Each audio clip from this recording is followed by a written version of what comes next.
Seguimos pues con el análisis de diagrama de Bode y ahora vamos a analizar la siguiente parte,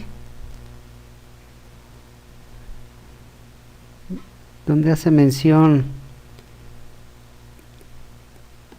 del modelo matemático de cada una de las partes que están constituyendo a la función de transferencia. La magnitud se multiplica por 20, si ustedes recuerdan en el video anterior, ya tuvimos la oportunidad de desglosar la participación de manera separada de cada uno de los términos que participan. Por ejemplo, estos términos, una constante, un cero sencillo, otro cero sencillo, y obviamente el signo negativo me va a indicar que cada uno de estos elementos que participan aquí con el signo negativo anteriormente estaban en el denominador. Entonces tenemos aquí expresado aquí el denominador por cada una de sus partes. Bueno, entonces el texto nos indica que es necesario multiplicarlo por 20, ya que a la hora de sacar una interpretación geométrica en una escala logarítmica, las magnitudes serían muy pequeñas, por lo tanto le estamos dando una modificación en amplitud, es decir, lo estamos amplificando. Entonces, en forma general, es el hecho, es el por qué la magnitud se está multiplicando por 20. Caso contrario, en el argumento, el ángulo no se multiplica por 20. Recordamos que una función de transferencia se tiene la salida con respecto a los cambios realizados en la entrada. A este factor se le conoce como ganancia. Por lo tanto, cada uno de estos elementos caracterizados con la función de transferencia le estamos denotando con la G de gain, de ganancia. Entonces, de ahí surge el concepto de indicar la función de transferencia con la G mayúscula. Bueno, entonces, adelantándome un poquito, voy a generalizar una función de transferencia GDS, denotada por el 30, denotada por el S más 1, y obviamente puedo contener más términos en el numerador, pero pueden ser términos repetidos. Un denominador, y también nuevamente recordando pues que podemos tener elementos ahí repetidos. Entonces cada uno de estos elementos va a estar aportando una señal a la función total de la función de transferencia. Por lo tanto, cada uno de estos términos ya desglosados quedó GDS igual aplicando 20 veces el logaritmo vulgar de la magnitud, ¿sí? Y ya denotado con J omega o haciendo la referencia pues que está todavía en función de S, quedaría en la parte de arriba 20 veces el logaritmo vulgar de 30 más 20 veces el logaritmo vulgar de S más 20 veces el logaritmo vulgar de S más 1. Es únicamente para el numerador. Recuerden pues que va a ser 20 veces el logaritmo vulgar de todo esto, menos 20 veces el logaritmo vulgar de toda esta parte, ¿sí? Con la ley de los logaritmos, de logaritmo de A entre B, que es igual al logaritmo de A menos el logaritmo de B. Entonces en esta parte ya, aquí en esta parte ya hice la transformación o aplicación de los logaritmos, y ya estoy incluyendo el factor de 20. El otro comportamiento con respecto a logaritmos es del logaritmo de A por el logaritmo de B es igual al logaritmo de A menos el logaritmo de B. Entonces esta parte todavía no la aplico, apenas estamos aquí aplicando esta. Aquí es más. Aquí únicamente estoy aplicando esta parte, entonces sería 20 veces el logaritmo vulgar pues obviamente tenemos de 1 sobre s más 20 veces el logaritmo vulgar de 1 entre s más 2 más 20 veces el logaritmo vulgar de 1 entre s más 3. Como ustedes pueden observar, estoy respetando pues el concepto de que estos elementos se encuentran en el denominador. De hecho, esta función de transferencia puede ser la multiplicación de 30 por s más 1, y aparte está multiplicado por 1 entre s, y aparte este está multiplicado por 1 entre s más 2 por la multiplicación de 1 entre s más 3. La propiedad pues de los elementos fraccionarios. Entonces, si multiplico todo esto, aquí contenemos un denominador unitario. Si lo multiplico numerador por denominador y denominador por denominador, pues obviamente voy a obtener esta caracterización. Entonces es por eso que estoy indicando estos términos: 1 entre s más 1 y 1 entre s más 3. Ahora sí, aplicando este concepto de la multiplicación, estos están aquí multiplicando, por lo tanto, aplicándole este concepto, el primer concepto, de la suma de la multiplicación de los logaritmos, que se convierte en una suma. Aquí, antes de pasar a esta parte, debería de haber colocado la aplicación primeramente de la división entre dos logaritmos. Entonces, a ver si aquí me da espacio. Entonces, en realidad va a ser el logaritmo vulgar. Si le aplico 20 veces el logaritmo vulgar de todo esto,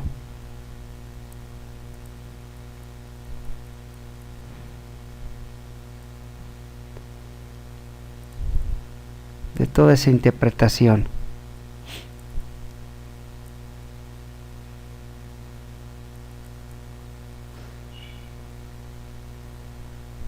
por 1 entre s más 3.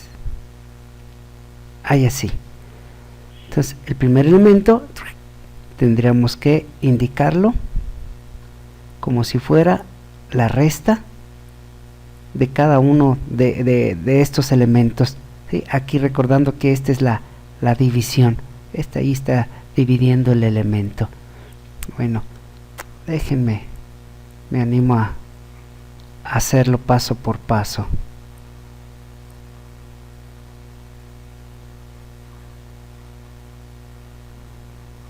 El siguiente paso sería, recordando que aquí tenemos 20 veces el logaritmo vulgar de la magnitud de g de s,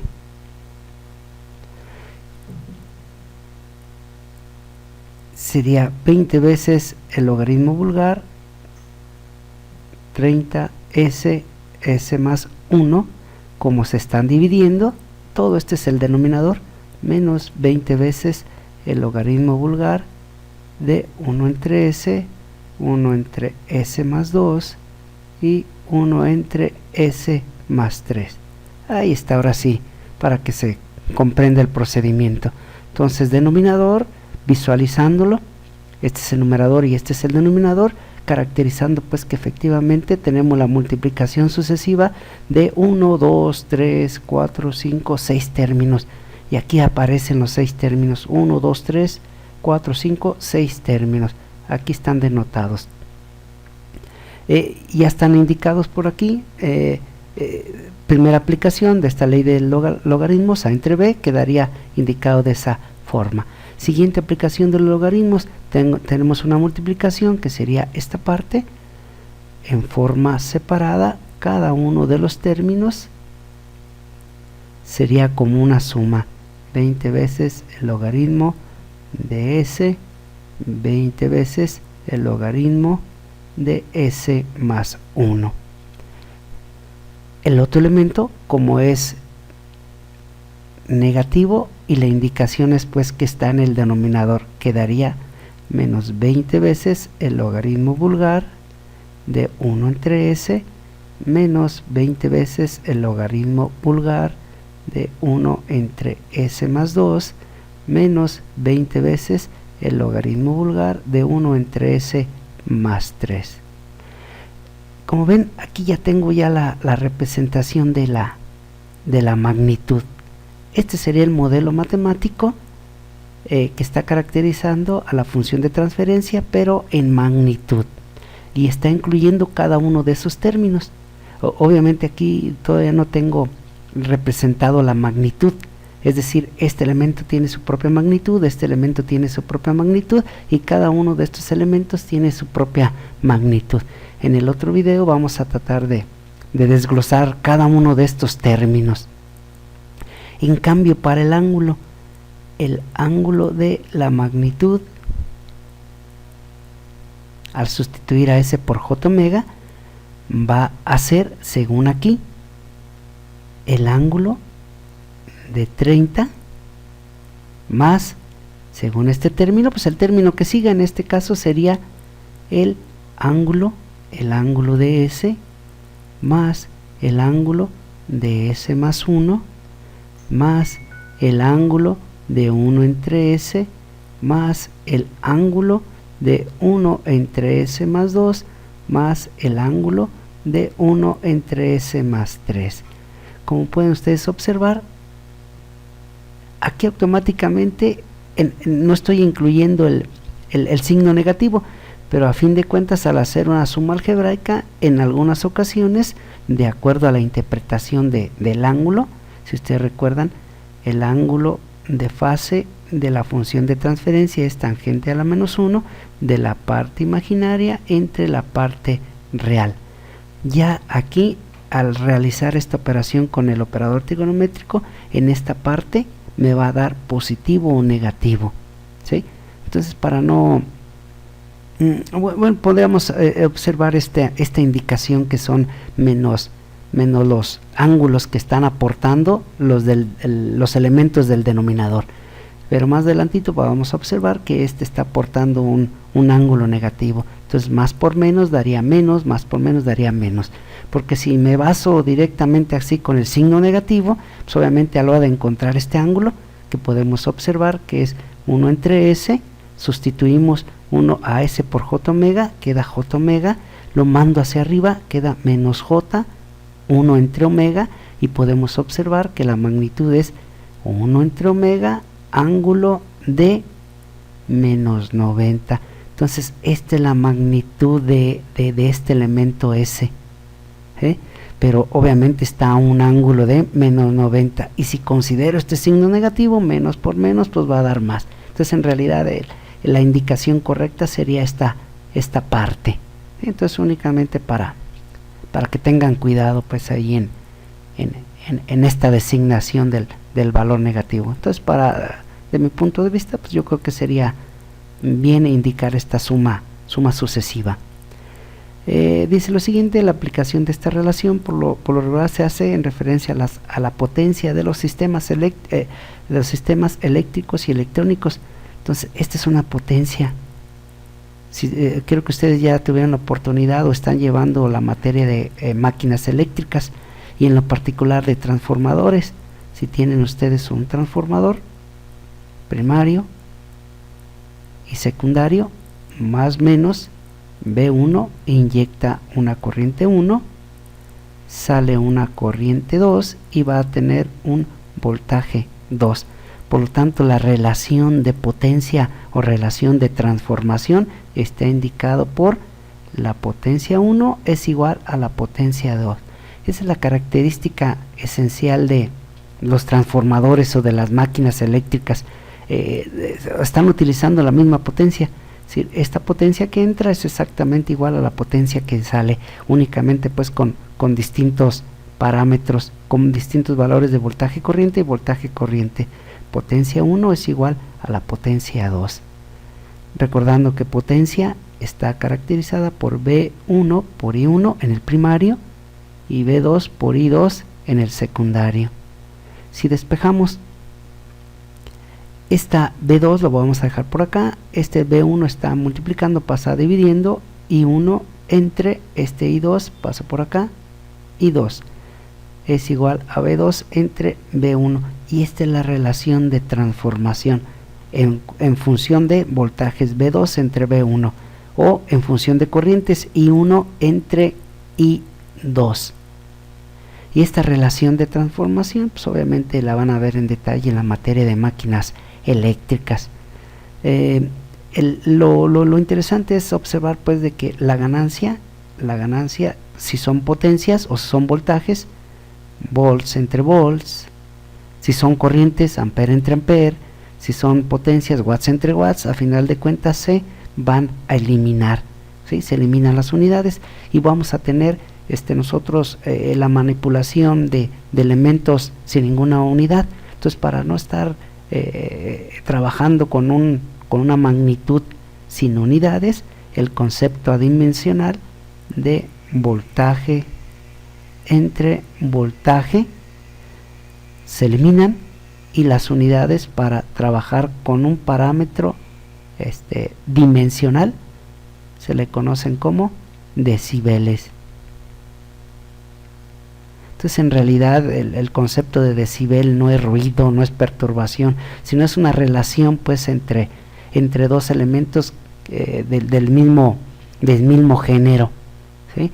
Entonces tenemos esa interpretación con respecto a las potencias. Siguiendo con nuestro texto, el texto que vamos a analizar ahí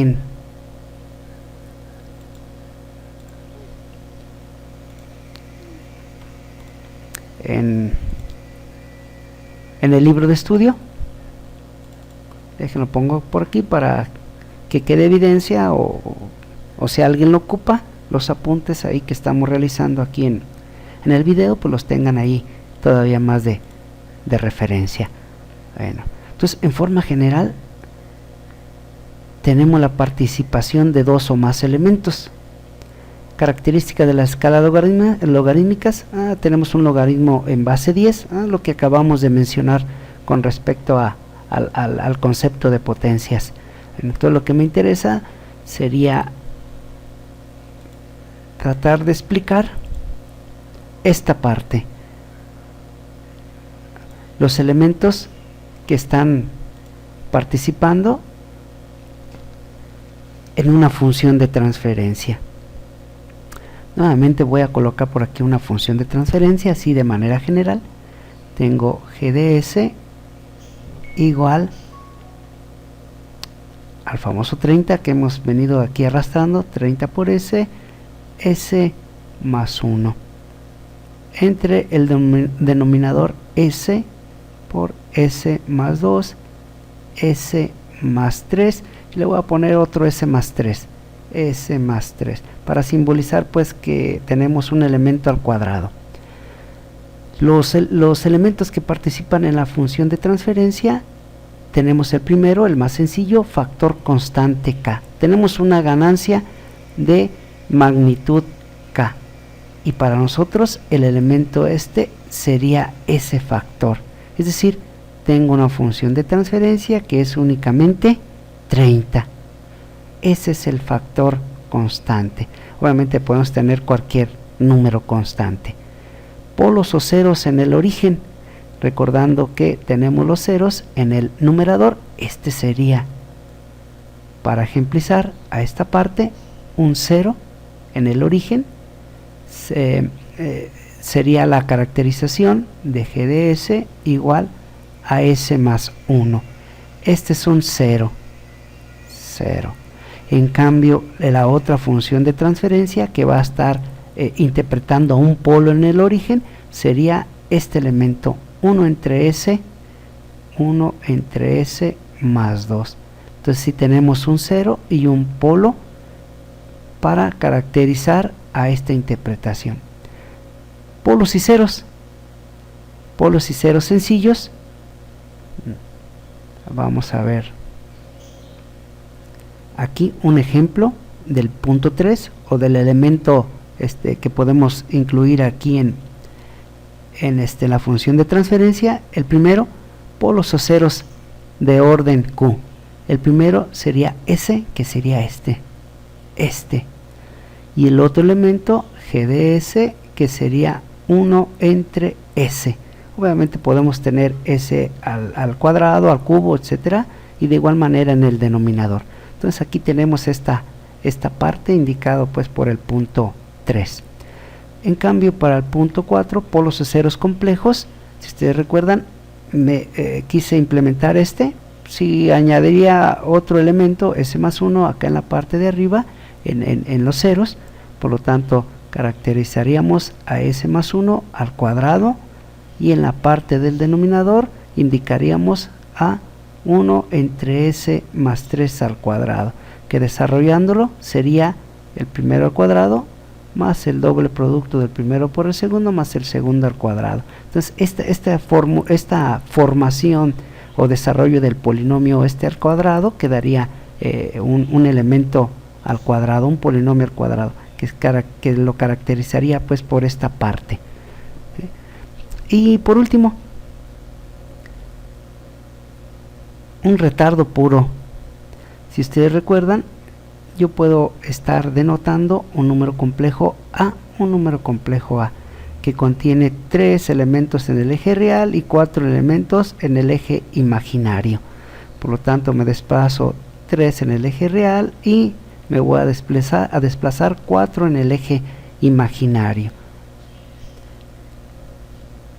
Me desplazo hacia arriba, y donde se intersecten estos puntos, pues obviamente ahí voy a tener al número complejo A. De igual manera, en lugar de irme 3 y 4 sobre el eje real y sobre el eje imaginario respectivamente, mejor parto del origen y llego hasta ese punto. Por lo tanto, aquí estará indicada la magnitud de A, y obviamente lo más importante, el argumento, que sería teta, por ejemplo. Entonces, en realidad lo que estamos haciendo en el diagrama de Bode es representar la magnitud y la fase, es decir, la representación de un número complejo total caracterizado por distintos números complejos. Hago una división primeramente, posteriormente hago la suma y los complemento todos con los operadores logarítmicos, y entonces sí tengo ya por ahí una interpretación totalitaria de un solo número complejo, pero obviamente representado en forma polar. Este elemento en forma polar, este es en forma rectangular,